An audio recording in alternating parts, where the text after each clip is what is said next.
우리 그리스도인들에게 붙여진 이름이 두 가지가 있습니다. 하나는 믿는 자, 신자이고요. 하나는 거룩한 자, 성도입니다. 이것은 각각 붙여진 다른 이름이 아니라 연속되는 이름이라고 말할 수가 있습니다. 하나님께서 먼저 우리를 믿음을 주셔서 신자가 되게 하셨습니다. 그런데 거기에 머무는 것이 아니라 이제는 점점 하나님의 그 성품, 그 거룩한 성품까지 나아가도록 우리를 이끄십니다. 신자로 시작했다가 성도로 마치게 하신다라는 거죠. 한번 따라해 보실까요? 신자에서 성도로. 이것이 우리 신앙생활의 모토이다라고 말할 수가 있습니다. 하나님께서 우리를 신자야라고 부르실 뿐만 아니라 성도야라고 부르시기를 기뻐하신다라는 것이죠. 그 안에 하나님의 기대감이 느껴지십니까?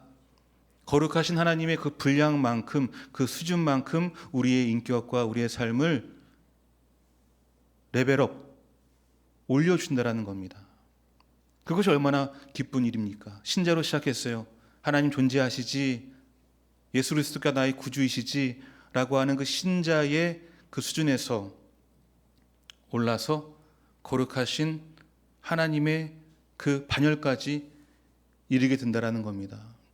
아브라함의 별명이 있습니다. 하나님의 벗이다라는 거죠.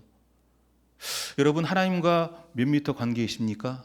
어떤 분들은 1km, 어떤 분은 100m, 어떤 분은 10m, 어떤 분들은 정말 여러분 옆에 계신 가족처럼 하나님을 얼굴과 얼굴로 대하면서 살아가시는 분이 있으실 겁니다.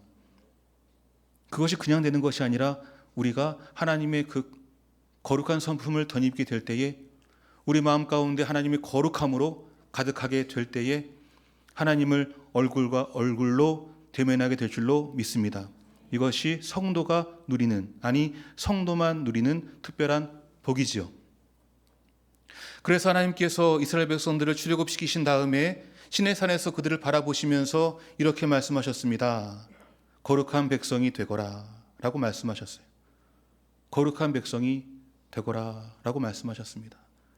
너희가 이전에는, 출애굽하기 이전에는 거룩하지 않았던 부정한 존재였는데, 불결한 존재였는데, 우상 숭배하는 존재였는데 이제 너희는 거룩한 존재가 되었으면 좋겠다. 그래서 나와 얼굴과 얼굴로 대하고, 모세가 그랬죠. 모세가 시내산에서 하나님께 십계명을 받을 때 하나님의 영광이 그 얼굴에 임하여 사람들이 보기에 두려워할 정도로 그렇게 변하여, 그렇게 거룩하게 되어 수건을 쓸 정도로 그렇게 거룩하였다고요. 그런데 모세뿐만 아니라 너희 온 민족이 그러한 존재가 되었으면 좋겠다. 너희가 거룩한 민족이 되었으면 좋겠다라고 말씀해 주셨습니다. 그리고 알아서 하지 아니하시고 매뉴얼을 주셨어요. 이렇게 하면 너희가 거룩하게 될 것이다 라고 하는 자세한 지침서 한 권을 주셨으니 그 지침서가 바로 우리가 읽었던 레위기의 말씀입니다. 여러분 아시죠? 지금 우리 교회가 성경 통독을 열심히 가열차게 하고 있습니다. 여러분 하고 계신 분들만 할렐루야? 예. 할렐루야 하라니까 애매하게 아멘 하셨어요. 네. 어떤 분들은요 필사도 하신대요. 필사. 우리 또 집사님 중에는 필사 완성했다고 이렇게 감사 제목도 올리신 분 계신데, 제가 감사 기도를 엄청 꼼꼼히 읽거든요. 거의 수능 공부하듯이. 그런데 어떤 분들은요 필사하고 있다고. 정말 감격이 있습니다. 여러분 통독하시고 필사도 하실 수 있기를 축복합니다. 아무튼 이번 주부터 레위기라는 말씀을 드리고 싶은 거죠. 레위기를 읽게 되는데 거룩을 위한 매뉴얼이다 라고 말할 수 있습니다. 한마디로 말하면 이것입니다. 한번 따라해 보실까요? 거룩하라. 내가 거룩하듯이 너희도 거룩했으면 좋겠다. 내가 거룩하지 않으면 너희도 거룩할 필요가 없는데, 근데 내가 거룩하니까 너희가 나를 맞춰야 된다. 신앙생활은 몸에 옷을 맞추는 겁니까? 옷에 몸을 맞추는 겁니까? 잘 모르시겠죠? 옷에? 하나님이 거룩한 옷에? 그 규격대로 내 몸을 맞추는 거죠. 군대에 가면 그렇습니다. 군대 가면 뭐 사이즈 다 재가지고 거기에 맞춰서 줍니까? 아니면 옷을 던져주고 알아서 입으라고 합니까? 알아서 입으라고 해요. 그러면 큰 옷을 주면 몸을 불리고 작은 옷을 주면 다이어트를 하고, 신앙생활이 그래요. 하나님의 그 거룩한 그 옷에 나를 맞추는 거죠. 맞추면 건강해지고 맞추면 거룩하게 되고 점점 하나님과 나의 관계가 1km, 500m, 100m, 10m 얼굴만 돌려도 하나님을 보게 될 줄로 믿습니다. 거룩하라라는 거예요. 막연할 수 있어요? 추상적일 수 있어요? 어떻게 하면 거룩한 것인가? 한마디로 말해서 경계 설정을 잘 하라는 거예요. 경계 설정을 잘 해라. 오늘 말씀 레위기 10장 외우기 쉬워요. 10장 10절의 말씀 보면 어떻게 하면 거룩해지는지 구체적인 방법이 나옵니다. 10장 10절을 같이 읽습니다. 그리하여야 시작. 그리하여야 너희가 거룩하고 속된 것을 분별하며 부정하고 정한 것을 분별하고. 지금 분별하라는 말이 두 번 나옵니다. 무엇과 무엇 사이를 분별하냐면 거룩한 것과 속된 것 사이를 분별하라는 거예요. 그러니까 여러분 이 세상을 착 펼쳐놓고 보면 단순하게 네 가지 영역이 있는 겁니다. 여러분 정신 차려 들으셔야 돼요. 네 가지 영역이 있어요. 첫 번째 영역은 하나님의 영역입니다. 그것이 거룩함입니다. 거룩의 영역이 있는 거예요.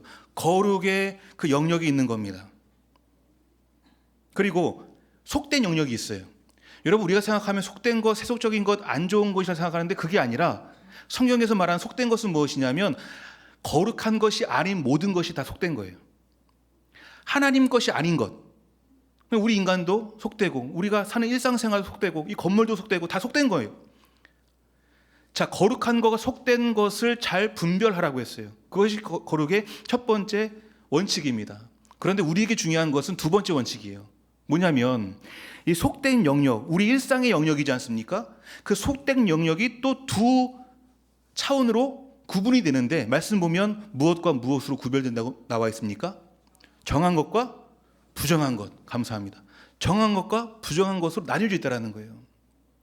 그래서 정한 것과 부정한 것의 그 경계를 잘 설정할 필요가 있다. 이 두 번째 경계 설정이 우리에게 너무나 중요한 것이죠. 왜냐하면 하나님께서 거룩한 영역에 계신 하나님께서 무엇 가운데서 당신의 것으로 거룩한 것으로 택하여 삼으시냐면 부정한 것이 아니라 정한 것. 정한 것 중에서 세속 사회에서 정한 것 안에 있는 것을 하나님께서 만지시고 택하시고 하나님의 소유로 딱 삼으실 때 그 정한 것 중에 거룩한 것이 되는 거예요. 여러분 이해하셨습니까? 네. 이해 안 돼도 그냥 들으시면 이해가 될 줄로 믿습니다. 네. 아버지. 그러니까 거룩한 것과 거룩하지 않은 속된 것이 있는데 그 속된 것 안에 부정과 정함이 있는데 그 정한 것 중에서 하나님께서 당신의 백성을 삼으시고 제사장 나라가 되게 하시고 구원받게 하시고 특별히 하나님의 복을 허락하여 주신다라는 거죠. 그래서 우리에게 가져야 될 그 거룩함의 민감성은 무엇이냐면 정함과 부정함 사이의 경계에 대한 민감성을 가지고 있어야 돼요. 지금 내가 하고 있는 이 일이 정한 것이냐 부정한 것이냐, 지금 내가 누리고 있는 이 활동이 정한 것이냐 부정한 것이냐를 면밀하게 판단하고 부정한 것이면 빠져나오고 정한 것에 어찌하든지 정한 것에 머물려고 하는 그 애씀, 그것이 거룩한 거예요. 그것이 거룩을 지향하는 삶이에요. 그렇게 있으면 정함 가운데 있으면 하나님께서 그 정함 가운데 있는 우리를 선택하셔서 하나님 백성으로 하나님의 사역자로 삼아 주신다. 할렐루야. 그러한 제가 지금 말씀드렸던 그 매트릭스 안에서 그러한 구분점, 경계점, 거기에 대한 민감성을 갖고 날마다 하루를 살더라도 그런 민감성 속에서 살아가는, 쉽게 말해서 거룩의 그 영적인 더듬이를 가지고 살아가는 것. 여러분 제가 이래봬도 굉장히 감수성이 예민한 남자입니다. 그래 보이죠? 아주 예민해요. 여러분 보이세요? 여기 더듬이 있는 거? 제가 군대를 3년 동안 갔다 왔더니 저희 동생이 그러는 거예요. 여동생이 오빠 변했어요. 그러는 거예요. 뭐가 변했냐? 더 남자답지 않았어? 오빠 변했다는 거예요.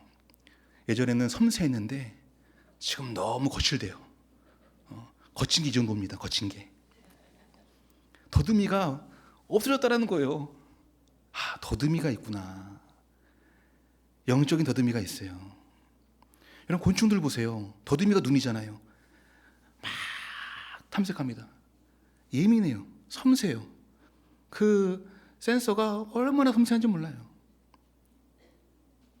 여러분, 그런 더듬이를 가지고 하루하루 살아가는 것이 거룩한 삶인 줄 믿습니다. 경계를 설정하는 거예요. 지금 여기가 어디냐? 내가 지금 어디 있느냐? 부정과 정결함 사이에 울타리를 치며 살아가는 거예요. 견고한 울타리. 성경에 보면 울타리라고 말해요. 울타리를 쳐라. 울타리 위에는 여우를 쫓아내라. 울타리를 허물고 있는 여우를 쫓아내라. 그 울타리가 그냥 울타리가 아닙니다. 거룩의 울타리인 거예요. 거룩의 울타리. 견고하게 쳐라라는 거예요. 성벽을 세우잖아요. 여러분 아시죠? 바벨론 포로 이후에 이스라엘 백성들이 팔레스타인으로 돌아와서 세 가지를 세우는데, 첫 번째가 뭡니까? 성전을 세우고, 두 번째는 율법을 세우고, 마지막 느헤미야가 뭘 세우죠? 성벽이요. 왜 성벽을 세워요? 그 성벽이 거룩의 울타리니까. 그게 회파가 되고, 그게 무너지면 이방인들이 들어와서 우상을 숭배하게 되고, 그러한 사단이 나니까, 심판받게 되니까 울타리를 세우는 거예요. 그 민감성. 그래서 제가 오늘 설교를 준비하면서 거룩은 이것이구나 라고 제가 이미지 메이킹을 했어요. 한번 따라해 보실까요? 거룩은 보온밥통입니다. 보온밥통이에요. 여러분, 온도가 적당하게 뜨거운데 여기가 보온밥통이라고 생각하시면 돼요. 보온밥통 안에 살아가는 것, 견고한 그 장벽, 성벽 안에 살아가는 것이에요. 잘 짜여진 울타리 안에 살아가는 것, 그런 느낌으로 살아가는 것이 거룩한 삶이라는 거죠. 보온밥통이요. 보온밥통. 보온밥통이 잘 기능을 해야 그 안에 있는 온기가 살아있는 밥을 먹을 수 있잖아요. 여러분, 학창시절 때 보온밥통 싸가 보셨죠? 예. 얼마나 따뜻한 그 온기를 느낄 수 있어요. 마찬가지라는 거예요. 내가 경계 설정을 잘할 때, 거룩의 울타리를 잘 치고 그 안에 딱 있을 때 순종하게 되고 하나님의 평안이 임하게 될 줄로 믿습니다. 그 거룩이 주는 복이 있어요. 근데 보온밥통이 깨졌다고 생각해 보세요. 찬밥이 찬밥. 인생이 찬밥이 되는 거예요. 국도 식고 밥도 식고 딱딱해서 먹지 못해요. 삶이 제 기능을 발휘하지 못하는 거예요. 여러분, 거룩이 깨져도 마찬가지입니다. 거룩이 깨지면요, 순종할 수가 없어요. 거룩이 깨지면 평안이 사라집니다. 여러분, 순종이 잘 안 될 때 그 이유가 뭘까요? 여러분, 내 안에 하나님의 안식이 없다면 그 이유가 뭘까요? 다른 데서 이유를 찾지 마세요. 거룩의 울타리가 회파되는 거예요. 거룩의 장벽이 무너진 거라고요. 보온밥통이 깨진 거예요. 깨지기 때문에, 거룩이 깨져서 순종하기가 어려워지는 거예요. 내가 뭐 의지가 박약이어서 믿음이 없어서, 그게 아니에요. 원인은 다른 데 있는 거예요. 거룩의 보온밥통이 깨져버렸어요. 울타리에 구멍이 났어요. 성벽이 회파가 됐어요. 그것 때문에 지금 내가 순종이 안 되는 것이지 다른 이유가 있는 것이 아닙니다. 내 마음 가운데 평안이 사라졌고 안식이 사라졌다면 거룩의 문제가 있는 거예요. 경계 설정의 문제가 있는 거예요. 내가 지금 정함, 성결함, 그 깨끗함, 그 순결함에 거하지 않고 더러운 것들, 부정한 것들을 내가 갔든지 넘어왔든지 그런 섞임 가운데 부정한 채 있기 때문에 순종하려고 아무리 했어도 순종이 안 될 거예요. 하나님 평안이 잠시 잠깐도 임하지 못하는 그런 상태가 되고 있다라는 것이죠. 여러분, 지금 여러분의 삶 가운데에 거룩의 성벽이 깨져 계십니까? 오늘 예배를 통해서 그 무너진 거룩의 성벽이 다시 세워질 수 있기를 축복합니다. 오늘 말씀을 보면 거룩이 깨어짐으로 하나님의 심판을 경험했던 두 남자가 등장합니다. 공교롭게도 제사장입니다. 그 제사장 두 명이 하나님께 분향하다가 하나님의 그 불에 쏘여서 죽게 돼요. 나답과 아비후입니다. 그 대제사장 아론의 두 아들 나답과 아비후, 하나님, 그 거룩하신 하나님께 봉사하다가 그만 죽게 됩니다. 섬뜩하죠. 우리에게도 임할 수 있는 그러한 장면입니다. 왜 그랬을까? 거룩하게 쓰임받기 위해서 정한 존재에서, 12지파 그 정한 존재에서 선택받아서 하나님의 거룩한 성막 그 회막에서 일하도록 그렇게 선택받았던 그 제사장들, 왜 심판받게 되었을까라는 거예요. 오늘 1절의 말씀 보면 그 이유가 나옵니다. 아주 명시적으로 이유가 나와요. 그들이 하나님께서 명령하지 아니하신 어떤 불이라 나옵니까? 한번 따라해 보실까요? 다른 불. 다른 불을 드렸다는 거예요. 여러분, 성소 안에는 분향단이 있습니다. 그 분향단에 불을 지펴서, 향에 불을 지펴서 연기를 피우는 거예요. 몇 가지 이유가 있고 목적이 있습니다. 의미가 있습니다. 첫 번째는 향이기 때문에 기도이죠. 우리가 우리의 기도를 하나님께 올려드린다라는 의미가 있는 거예요. 두 번째는 그 연기가 자욱하기 때문에 직접 하나님을 보지 못하도록 가림막 역할을 합니다. 그 회막이 있었지만, 그 중간에 커튼이 있었지만 그게 열릴 수도 있잖아요. 뭐 바람이 열리든지 뭐에 열리든지 열려서 거룩하신 주님을 보면 그냥 그 자리에 죽는 겁니다. 그런데 연기가 가려주는 거예요. 또 가득한 그 연기가 하나님의 임재를 비주얼적으로 보여주는 역할을 그 분향단이 하고 있었어요. 그런데 향에 불을 지피기 위해서 불이 필요한 겁니다. 그런데 이들이 어떤 불을 사용한 거예요?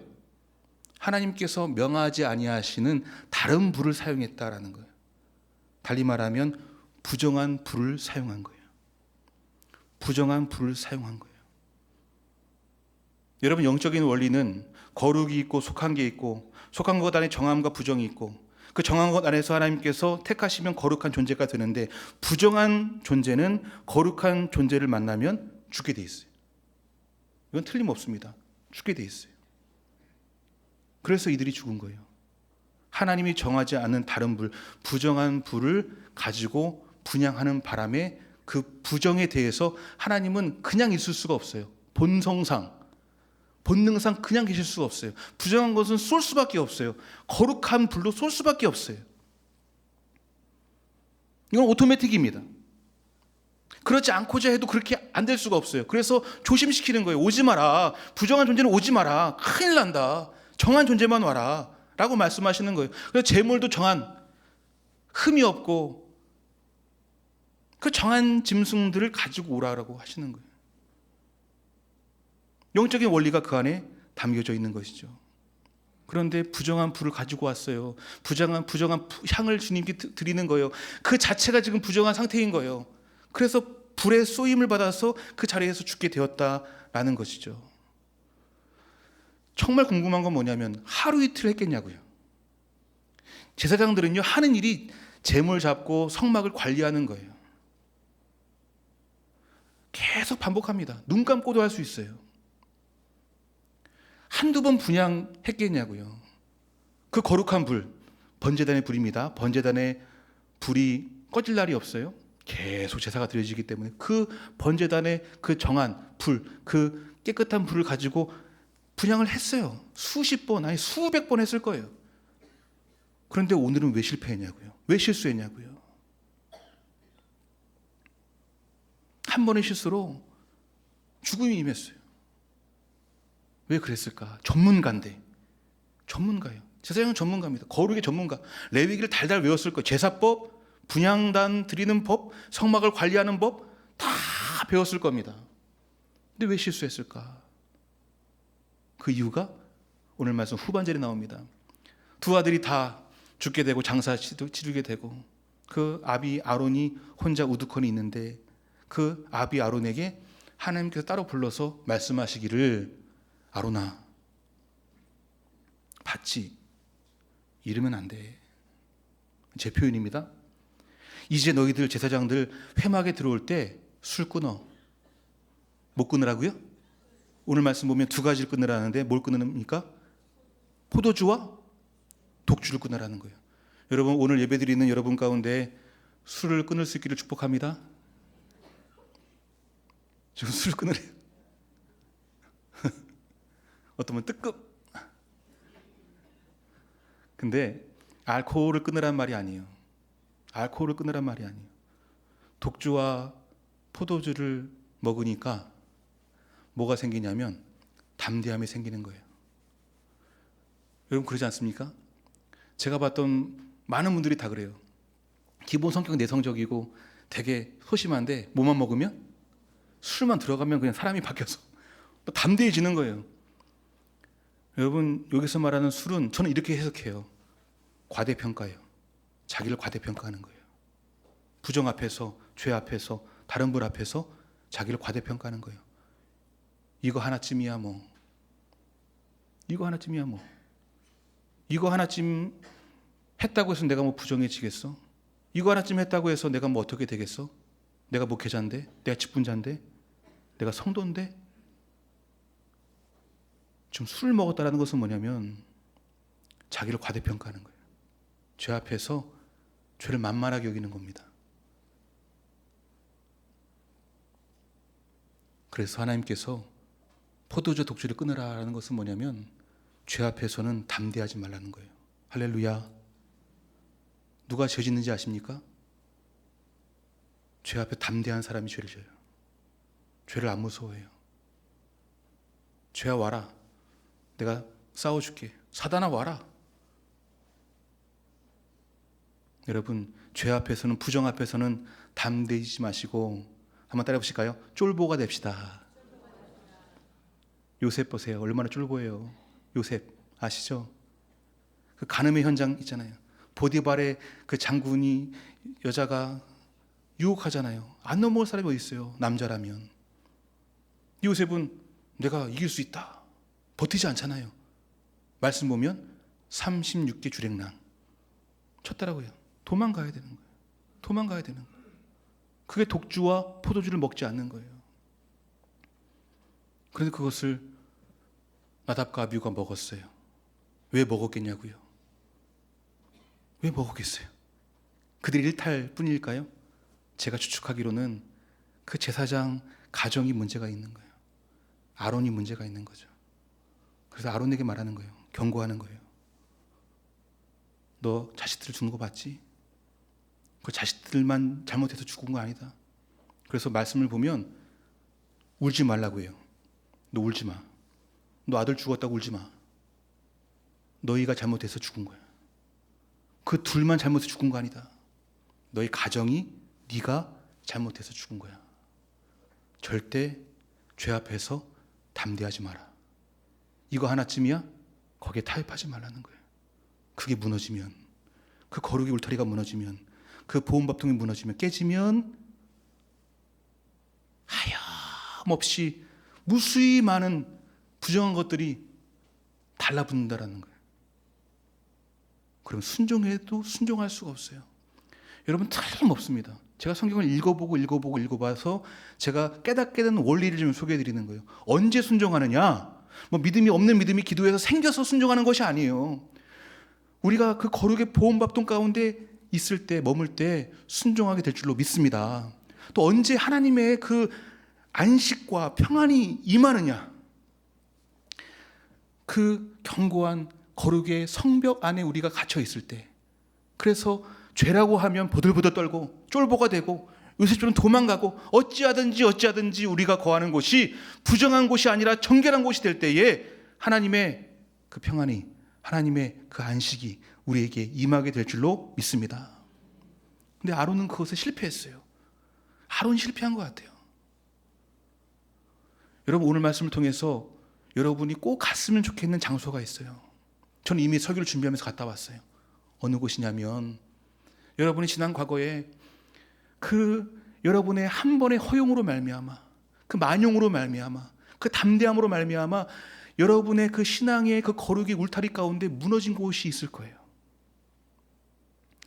제가 이것을 준비하면서 제가 그것을 발견했고, 그러면서 제가 확신하는 것이 있어요. 여러분, 우린 다 알고 있습니다. 그때 그 장소에서 내가 만용을 부렸다. 그거 다 알고 있습니다. 여러분, 오늘 말씀 중에 여러분이 꼭 그곳에 다시 갔으면 좋겠어요.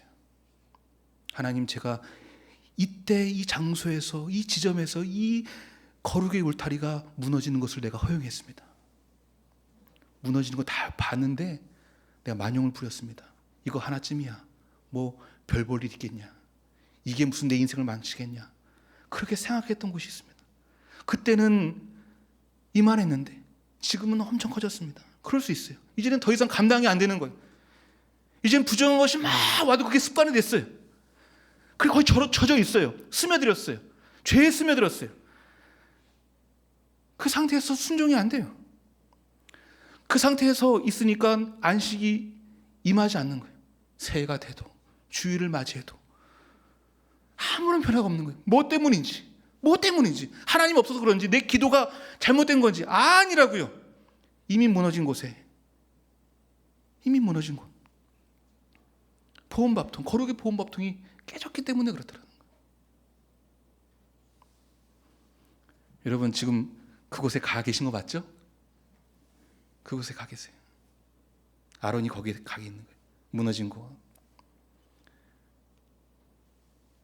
독주와 포도주를 즐겼어요. 제사장이 독주와 포도주를 즐겼어요. 그 무너진 곳에 앉아 있어요. 자녀가 죽고 그 현장, 무너짐으로 말미암아 오는 그 심판, 그 자리에 지금 앉아 있는 거예요. 우리가 거기 앉아 있다면 저는 꼭 앉아 있길 바라는데, 그러한 우리에게, 그러한 아론에게 하나님께서 주시고 싶은 말씀이 있어요. 그 말씀이 레위기 11장 한번 찾아볼까요? 레위기 11장 45절입니다. 레위기 11장 45절.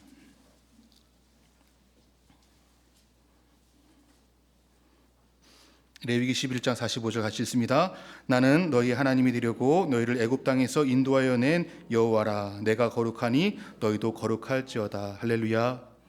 한번 따라 보실까요? 내가 거룩하니 너희도 거룩하렴. 거룩하라, 거룩할지어다 하는 게 아니에요. 내가 거룩하니까 너희도 거룩했으면 하는 거예요. 우리가 동거하고 동행하고 동역해야 되는데, 우리가 얼굴과 얼굴을 대하면서 친구처럼, 아브라함처럼, 하나님이 나의 벗입니다, 벗처럼 여러분 그렇게 살아가는 것이 정상 아니에요? 그것이 우리 신앙생활의 목표 아니에요? 할렐루야. 그게 목표잖아요. 그러려면 내가 거룩하니까 너도 거룩하렴. 너도 늘 거룩해야 돼. 타협하면 안 돼. 죄의 만용을 부리면 안 돼. 엄격해야 돼. 울타리를 높게 쌓아야 돼. 성벽을 높게 쌓아야 돼. 느헤미야처럼 무너진 곳을 바라보면서 울잖아요. 느헤미야가 순찰을 하고 열심히 쌓습니다. 한 손에는 꽃갱이, 한 손에는 칼을 들고 불철주야 쌓는 거예요. 쌓는 노력을 보세요. 느헤미야가 쌓는 노력을 보세요. 그건 그냥 건설이 아니에요. 그냥 도시계획이 아니라고요. 이건 거룩이 문제였다. 이 거룩이 무너져서 아담과 하와도 거룩이 무너졌기 때문에 뱀이 들어왔고, 그 뱀이 어떻게 들어왔겠어요? 울타리가 무너졌다고요. 그러면 울타리를 보수해야 되는데 그 뱀하고 대화하다니 담대한 거죠. 담대해서 죄를 진 겁니다. 여러분, 죄에 대해서는 담대해지면 안 돼요. 사단과 대화하겠다고요? 안 돼요. 우리가 그 채로 나가면 집니다. 거룩하라. 거룩하라. 경계 설정을 잘해라는 거예요. 그리고 울타리를 견고하게 쌓라는 거예요. 견고하게. 부정과 정함 가운데 견고하게 쌓아서 내가 넘어갈래야 넘어갈 수도 없고, 거기에서 넘어올래야 넘어올 수 없는 견고한 성벽을 쌓는 것이 거룩함인 줄로 믿습니다. 그래서 예수님은 가늠한 여인에게 마지막 이렇게 말씀하셨어요. 다시는 죄를 범하지 말라. 가늠한 여인에게 예수님께서 처음에 이렇게 말씀하셨어요. 나도 너를 정죄하지 않노라. 은혜죠. 사랑이죠. 할렐루야입니다. 그런데 거기에서 멈추지 않았어요. 다시는 죄를 범하면 안 돼. 달리 말하면 거룩해야 돼. 이제 그 습성 버려야 돼. 가늠하면 안 된다. 음행하면 안 돼. 정결과 부정의 경계 설정을 잘해야 돼. 이제는 거기에다가 울타리를 세워 견고하게.